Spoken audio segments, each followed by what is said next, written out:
Hey guys, so it's here bringing you another video, and welcome to what is the final episode in the kind of first mini-series of the Champions Climb. And obviously the first one we have done Jayce, so this is I think the fourth episode of it. We've watched a bronze Jayce, we watched a gold, we watched a mid-diamond, and now we're watching a challenger, and not just challenger, a pro player on Jayce. So yeah, if you have been enjoying this series, this is the final episode within Jayce. Do throw a like on the video, and in this video as well, leave your suggestion to what next champion we will do. Obviously, because it was a series that I kind of just trialed myself, I picked Jayce myself, but now we can have a bit more community interaction. So leave a comment, and what I would say is I will definitely, I'll definitely look at the comment section. I'm not going to do champions I have zero interest in because there's no point. So like, there's no point saying like Yuumi or Master Yi or something like that. There's just no point. And I also say not a top laner because we have just done a top laner. So I'd say the next one would most likely be a jungle or mid. Probably would be the next one I want to do. And then if I do a mid laner next, for example, then I might do a jungler after. And if there's people are enjoying the series, then after that we might then do an AD carry.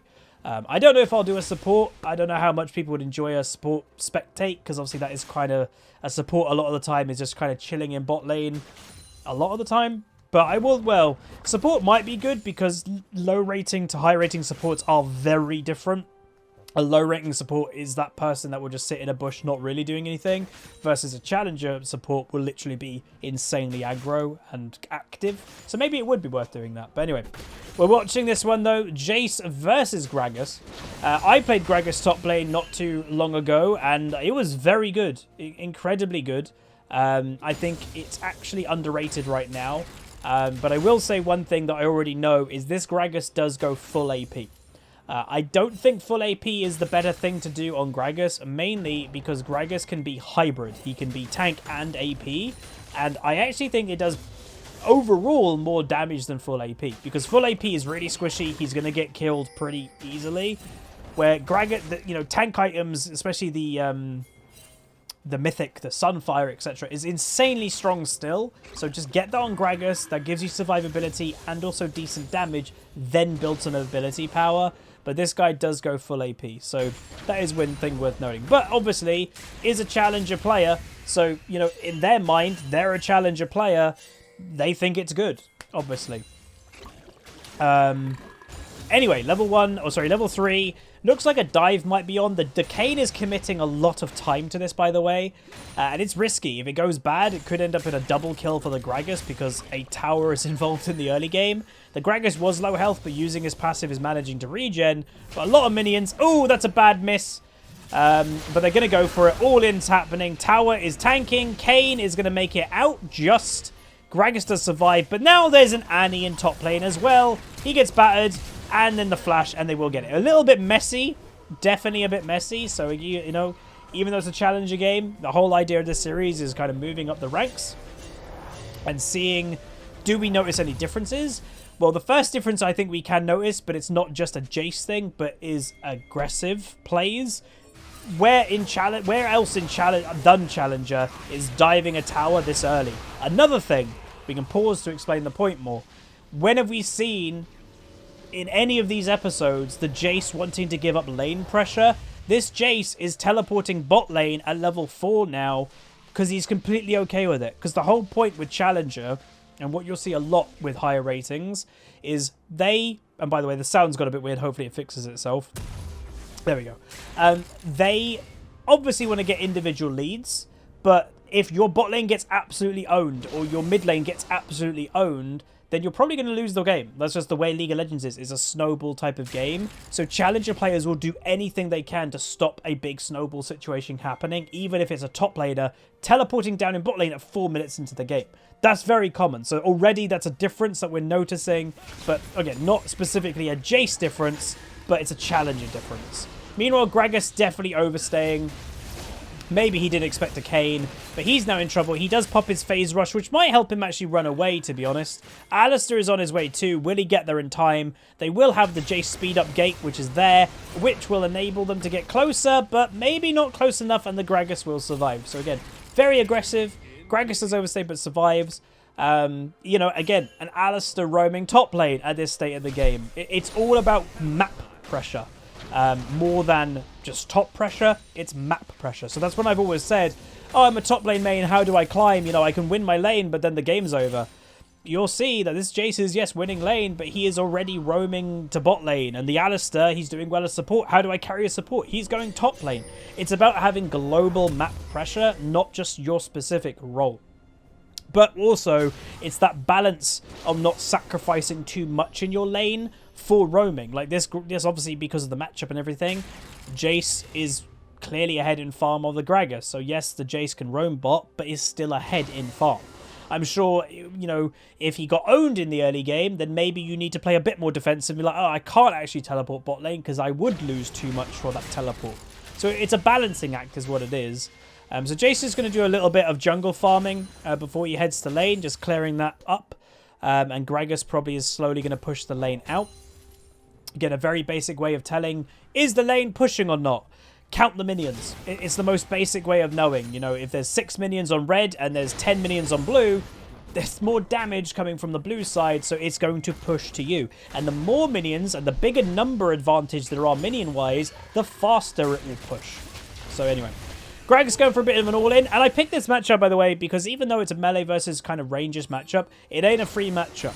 Gragas, as I said, is very underrated. He also can deal quite well with champions that, like, I don't know, can batter him away. Gragas level 6 has not enough mana to go for that all-in, but might have enough just at the end. Very low health. Odoamne, very quick mechanics, but Kha'Zix is top lane and he dies. Bot lane is looking aggressive. May as well look what they're doing while the Jayce is dead. But yeah, so the Jayce, you can kind of see, hopefully you guys can. Mechanically, this guy's very clean as Jayce. His E's are very smooth. His Qs are on point, but sometimes he's very fast with it. Like when they went for that tower dive, he missed it, arguably because he was trying to do it too fast. Sometimes being a bit slower and a bit more like good aim is the better way to go. Kayn is dead, but does get the Gragas kill in the end, and bot lane has advantage down there. Item build for the Jayce, by the way, has his tier. So tier is, again, popular in Jayce, and it depends where you are in the game and what you want to do. Depends if you're going to buy a tier or not. I think I said in this series, we started, I can't remember which way around I said, but the higher rating you go, I would expect people to buy a tier because they need the scaling on Jayce. If you don't get the scaling on Jayce, you are really, really, really relying on getting ahead in the early game because the champion does kind of fall off, but the Mura mana gives him really good mid-ish late game. So yeah, seeing a challenger player have that tier, not surprising at all. But then also having that null mantle for a bit of survivability is also good. I don't think we've seen practically any Jayces care about survivability in this series so far. So the first episode we're watching it is the challenger episode. Phase Rush gets popped by the Jayce, and he is getting kind of bullied, let's be honest, by the Gragas. The Kha'Zix is back in top lane, so the enemy team want to shut down the Jayce. He still has that farm lead, but he did end up dead. Kha'Zix in the bush. So are they going to camp him or not? Not really sure. Again, misses the EQ, by the way. So already we can clearly say challenger mechanics are clean, but they ain't perfect. So I like showing that because if you're a gold player, don't always expect perfection in yourself as a League of Legends player because it's very unlikely to actually happen because you're human. If a challenger player isn't playing perfect and this Odoamne is an insanely good Jayce, then you as a gold Jayce, for example, yeah, you're not going to be perfect. And that's fine. Completely fine. Hey, Vix. But the game itself's going good. Annie, by the way, in mid lane. Annie's very strong right now. Obviously, Annie's now in my champion pool, and I'm going to be using her if I'm feeling a bit tired or I just kind of want to recover and not focus on mechanics too much. Annie's incredibly good for that type of playstyle. This Annie even has teleport, by the way, so she can roam with that TP, because Lux is hard to kill in a 1v1 because of her high range. But yeah, Jayce returning to lane. Has that lifesteal now, so what I'd expect is we really need to see the Jayce having kind of like poke trades more than these all-ins. Like right now, the Jayce does not win the all-ins. He needs to poke the Gragas down. And yeah, obviously Gragas has a regen passive. But I think he could still probably out-poke. And then, you know, the occasional kind of melee combat would be fine because now he's got lifesteal. But like there, that's just an instant win for a Gragas. The damage is right now in Gragas' favor. Obviously, Seeker's a very cost-effective item. Gragas has rushed it really good. It was actually... Ooh, this is actually quite close because Gragas is ultimate up. Gragas is going to be constantly looking for these big fights. Enemy team get the dragon, so enemy team is actually pulling back a little bit. Annie may be looking for a row, but those pings already warning about it. So that's not going to happen. And yeah, Jayce just going to go back and farm. Like the biggest thing that this Jayce can do in the early game is out-farm the Gragas probably. Hey, Creeper. Which is obviously good, but you'd probably want to be bullying the Gragas as much as possible. But you can see in these trades, if the Gragas lands his E, the Jayce is in trouble in the trade. Now, I don't think he can get 100 zeroed by the Gragas right now, but he definitely is going to lose most of these trades. So Kayn is in the area.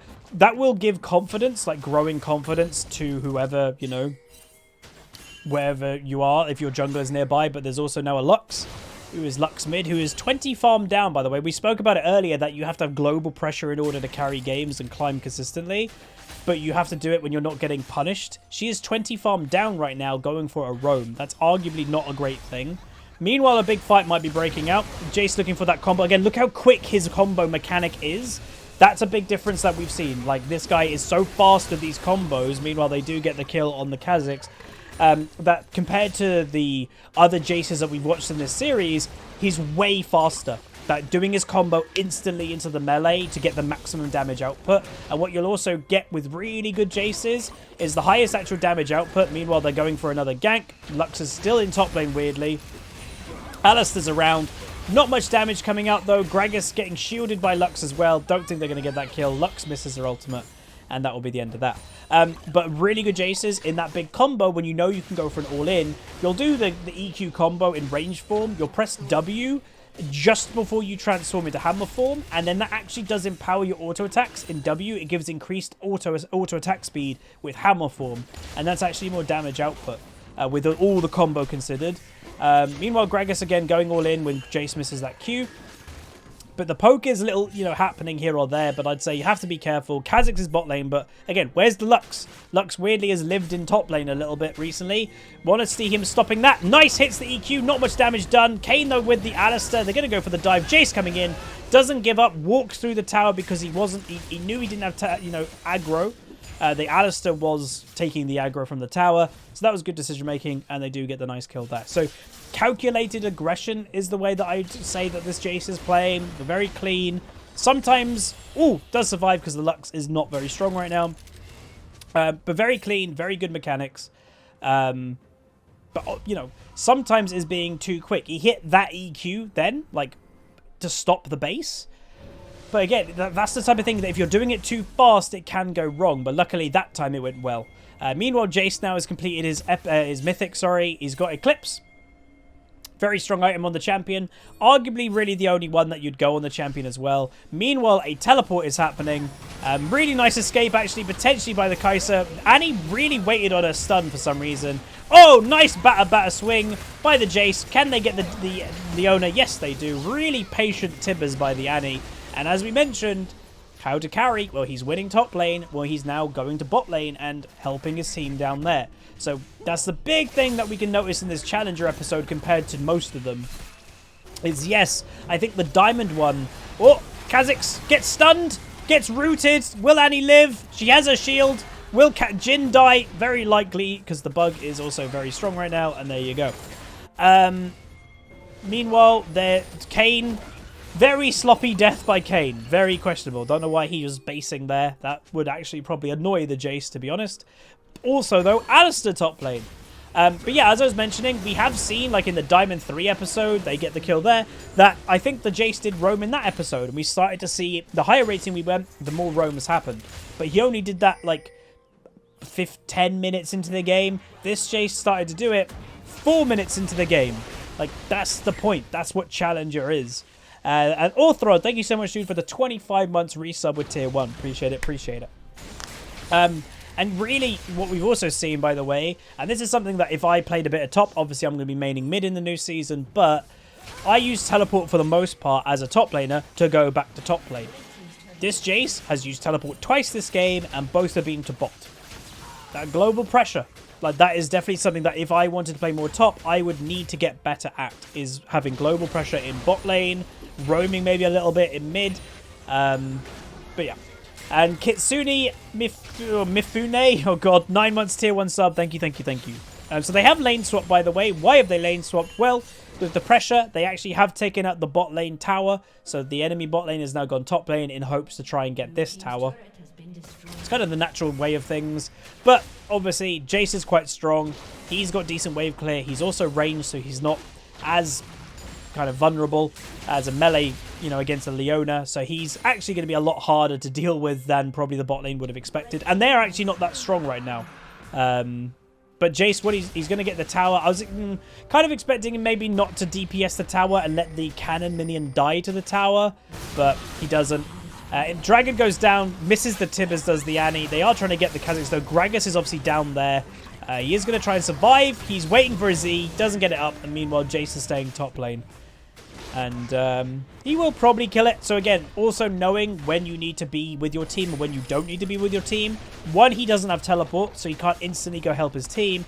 And he saw probably the situation was going fine. So now I just need to maximize really this whole situation. My team did well without me. They got the dragon, they got the kill on Gragas. And now that they've also lost the tier 2, and also the separation in farm between Gragas and Jayce is just going bigger and bigger. So this is, again, a challenger player maximizing his play, really. Holy God. Carlson, thank you so much for the 5 gifty subbies. Again, another roam is happening. Lux going aggressive, does get the kill. Jayce going aggressive, and will get the kill. Jin just surviving. But yeah, Carlson, thank you so much, dude, for the 5 gifty subbies. That's very kind. Hope you're doing well. Again, hopefully you all enjoyed this mini-series of Jayce. Remember, in the comment section, leave what champion you want. Most likely a mid or a jungler. Let me know. Probably something more mechanically intense as well.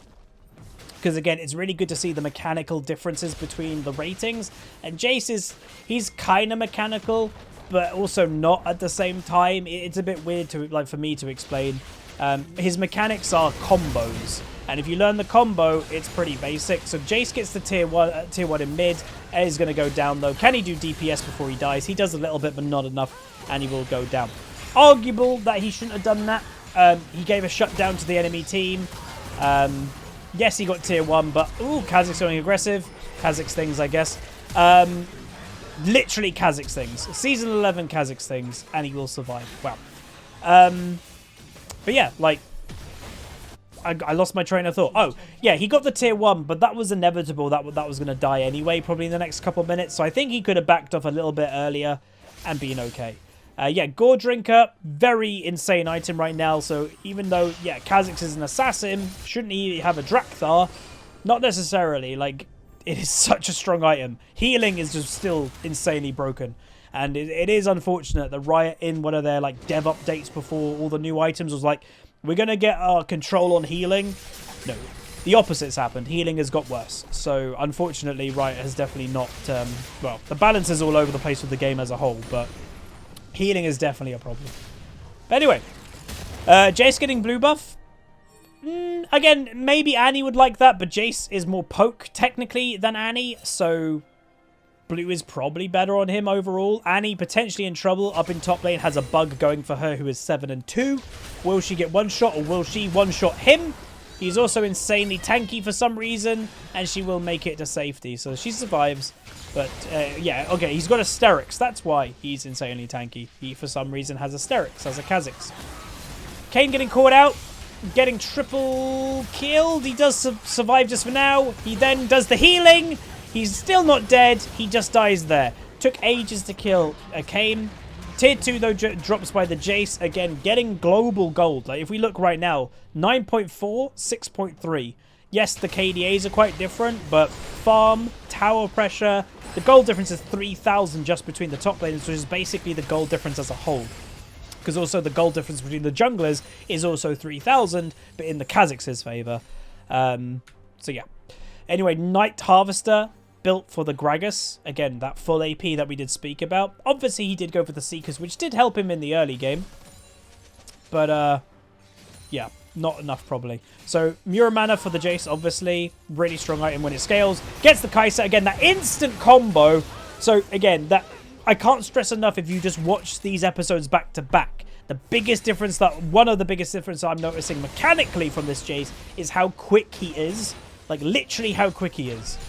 Insanely fast with, like, it sounds stupid, but, like, pushing the buttons. Like, he's just instantly into it, into the melee, and it's just so fast and smooth that we haven't really seen that from other Jayces. And I'll be honest, I don't even think my Jayce is like that, to be honest. My Jayce is probably a little bit more slow, a bit more methodical, kind of like the Diamond 3 Jayce players. Is where I would put my Jayce at the moment. Obviously, Jayce helped me get Master a couple seasons ago, technically. We're about to hit Season 11, and I got Master with him in Season 9. But anyway, grouping's happening. Really nicely timed. I guess, you know, one person died, which is the Annie, but that now has put the enemy team out of position for the Dragon, and it will get taken by Red Team. Blue Team might look for a fight on this. The Kha'Zix is insanely strong right now, 2 levels advantage. Alistair may not needed to do that. I think Jhin would have been okay. So the Alistair might die. What can Jayce do? It may be overcommitted. Oh! 3-man big stun into a Gragas combo. That is so bad for Red Team. Completely getting wiped. Kayn gonna maybe go down. Is he in the end? Maybe not. Very close. Oh, that was really bad for Red Team. So again, this game, very close. Red Team still has, though, the gold lead even after that. But Baron is up. Annie's in the area.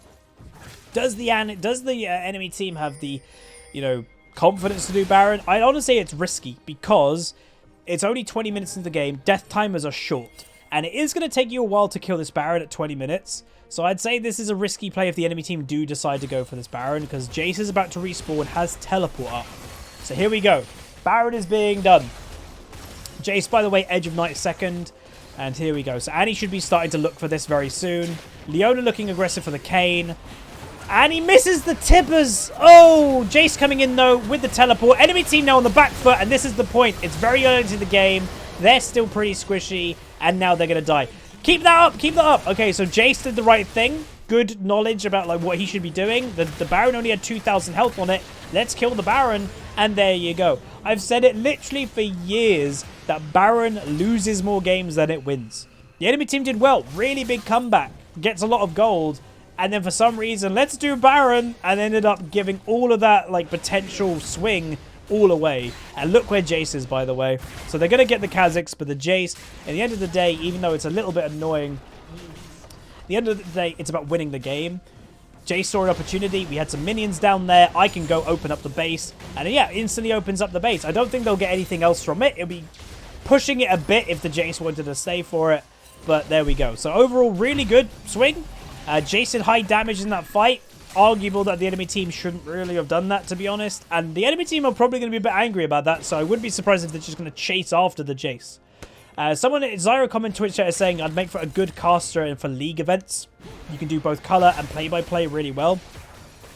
I was offered an opportunity a couple years ago, but because I wasn't very confident with my appearance, I didn't take the opportunity.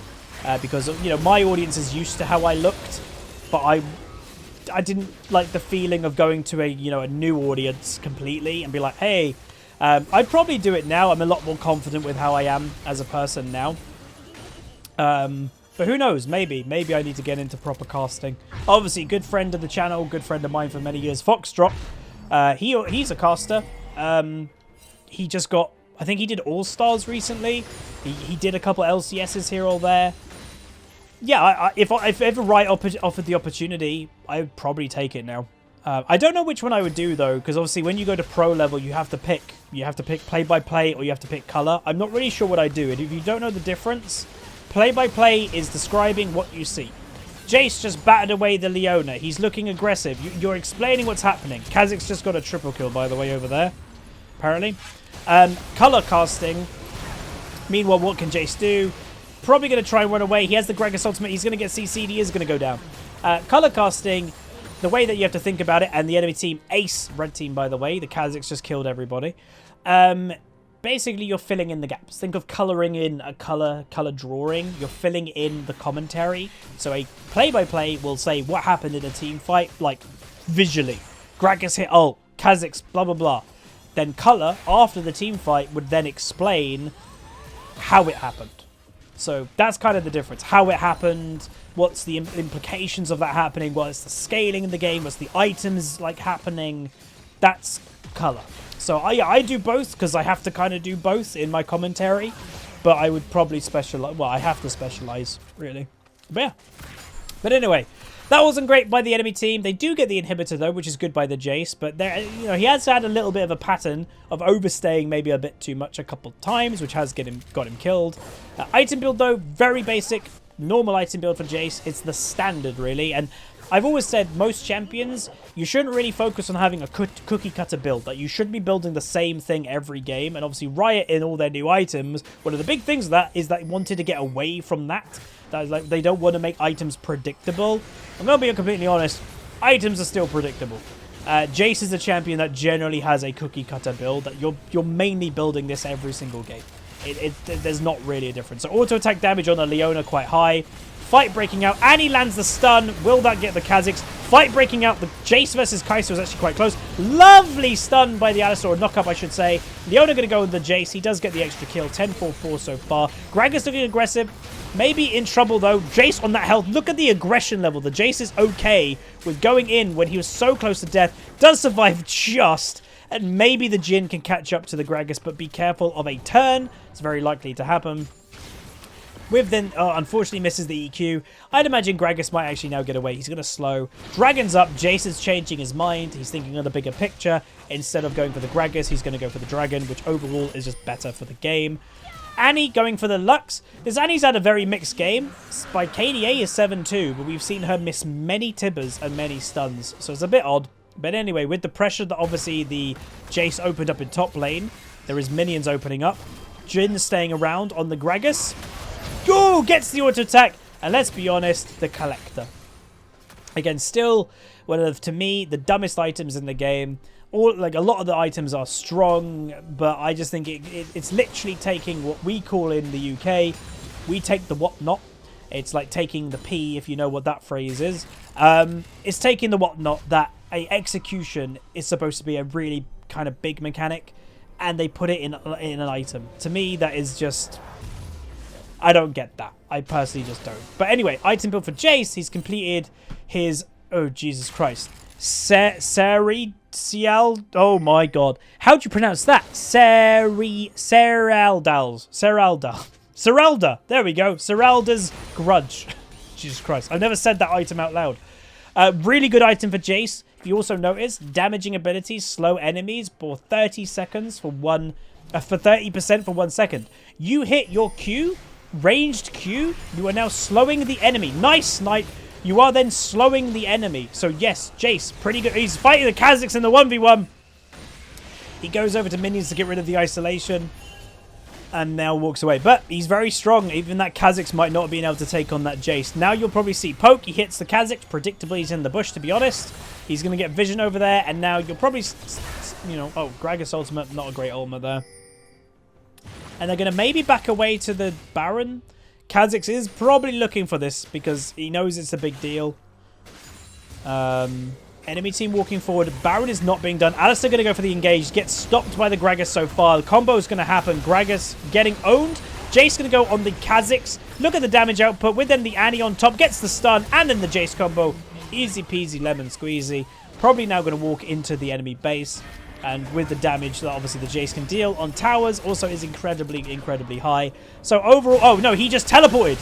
I even missed that myself. He teleported. This is how aggressive this Jayce is. So... what I'd say, this is obviously the end to the Champions Climb featuring Jayce. This guy, very clean, 12-4-6, and you have to also remember, it's even more impressive when we're watching higher rating matches, because the Jayce is also against higher rating people. It's not like we're watching a Challenger Jayce in Silver. We're watching a Challenger Jayce in Challenger. So he's having this type of performance in Challenger, which is also harder. But incredibly aggressive, global pressure, and for the most part, aggressively teleporting, but not for his own lane. He was using teleport to go bot lane, or then teleports ahead into the enemy base that I didn't even notice. Mechanically, again, very clean. Sometimes, again, frighteningly quick combos, and that sometimes did hurt him, that he was too quick, and that sometimes made him miss. But for the most part, it was a positive. But overall, that is the Champions Climb, finishing up with Jayce. Next episode, we'll be starting again, either in Iron or Bronze, and just leave your suggestions of what champions we're going to do down below. But that's going to be it. If you guys enjoyed, throw a like on it, throw a comment, throw a subscribe. Thanks for watching, and thanks for, liking the series, I guess. And I'll see you guys next time. Peace.